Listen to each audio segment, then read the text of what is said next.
The first Descendant just had a hidden loot table discovered. We also got to go over something super interesting with the preseason content, as well as a brand new Ultimate Descendant. We're going to go over some few other neat tricks with modules, and a spreadsheet for external components, as well as some other farming tips. We got a ton to talk about. What's up world, it's Utopia back in with another video. Today we're checking out all things the first Descendant. Okay, so let's just jump right into it. What's going on right now? What up with the hidden tables? What's going on with the new Descendant possibility or the Ultimate Descendant? So first up, we'll jump into the hidden table. So essentially this was discovered over on Solid FPS's stream. And what does a hidden loot table mean? Essentially the drop table for bosses or mobs or events, and obviously missions as well, was discovered here because essentially something dropped on Solid FPS's stream that isn't noted inside the loot tables for that mission. So during a defense mission on Solid FPS's stream, a fully crafted catalyst dropped in his final wave of defense. Now again, these are the round-based missions. He got to wave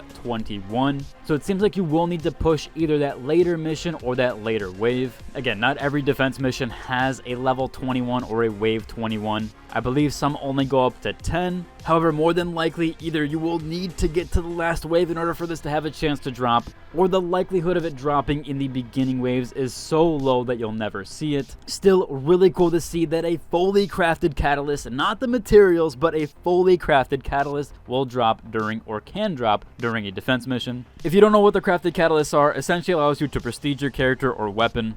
You reset the weapon or character to level 1. I've done this several times on Volby, and then it allows you to add a slot to your module or your modules that makes it go in half. So if you've ever seen the little green slots, or when you slot a module and it turns green and that number halves, that's essentially what you're doing. You're able to add a slot to any of your module categories, so that way you can add even more modules onto your character or weapon. This is how you're able to essentially max out your character or weapon to do insane amounts of DPS, as you're able to add more and more modules and upgrade them fully. Otherwise, you cannot have a fully upgraded module build. That's how you essentially do it, but every single time you have to re-level the weapon or Descendant all the way back up to level 40. It is definitely difficult to farm these mats out overall, so to see one appear in a fully crafted form is definitely nice. I do believe you get either 2 or 3 during the campaign. Otherwise, you do have to go farm the materials and craft that and research it. Now, there's also something I want to talk about on the pre-season content. Now, this has been known and talked about for a while. We've seen the pre-season content since a week ago or so.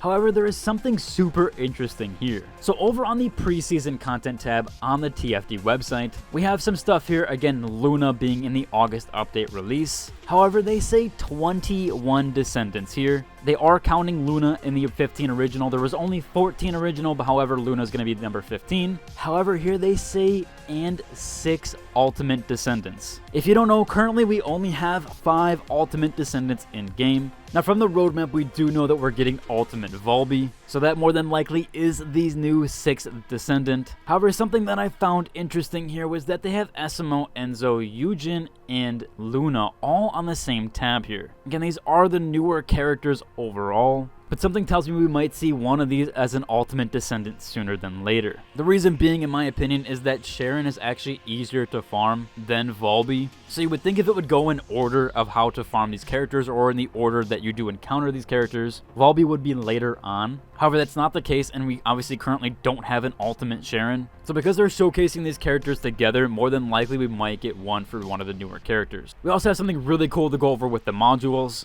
If you have been currently dismantling your modules, I would highly recommend against that. You can farm the materials that it gives, I believe it's mostly Kuiper shards, from other means, and you can do it way faster and quicker through other methods. So I would highly recommend to save your modules and combine them instead. As we have a video showcased here, you can actually get a Transcendent module when you combine them. Now more than likely you're probably going to have to combine purple ones here. At least that's what sort of happened here. This person combined 3 purple modules and 1 gold module, which had them receive a Transcendent module. So that's huge to note here. Again, I would highly recommend combining them. That way you can get the purples you need. You don't have to always farm them out. I tried farming the HP Collected Ultimate one. That took me forever. I still never got that after farming it for several hours. So more than likely, I'm going to try to get it this way through either purple modules or some blue ones thrown in. This person got one here for Ajax that allows you to carry the wall shield, but it does scale on skill power instead and not health and defense as normal. There is some give and take there, but still a really cool ability there, somewhat of reminiscent of Reinhardt. Moving on though, we do also have that external components spreadsheet here. This does showcase everything that you get on each component, what is exclusive to each component, as well as what they all can receive in general. This is a really good sheet here. This is going to let you know what you should be looking for,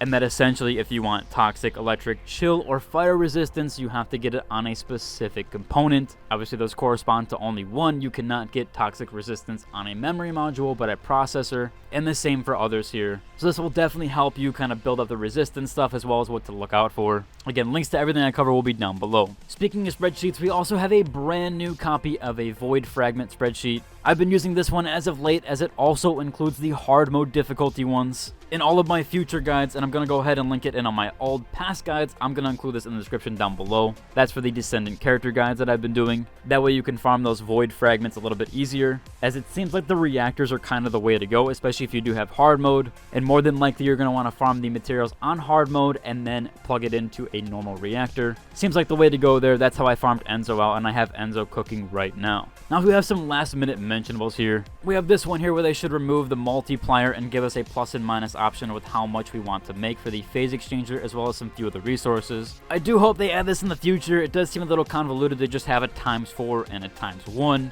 It would be nice to have somewhat of an in between there, or even more so than that. It does seem like it's there to gatekeep your progression as well as make you pay to skip it, but hopefully they do add some quality of life timer there, as I think overall it will be beneficial. I'm sure that'll come eventually, but there is that for now. Seems like we also have some issues in operations, as well as just people AFK farming. So as of right now, it seems like a lot of people are AFKing in certain missions and dungeons. They're getting all of the loot at the end, and they're getting all the rewards there, while they can just AFK at the beginning of the dungeon or even in a mission. Unfortunately, this issue seems to be more and more of an issue as time progresses. People are hoping for a vote kick system there, and I think more than likely now is probably the case for that. At least for dungeons, operations, and maybe even voice intercept battles. Especially when people are using all of your reses and they're not really playing or participating properly. Although the vote kick system could get out of hand with squads, I do think that if everybody is solo, or at least 1 or 2 members are solo with the group, the vote kick system should be applied there. Hopefully that'll help some of this stuff. Some people think there should just be an AFK timer.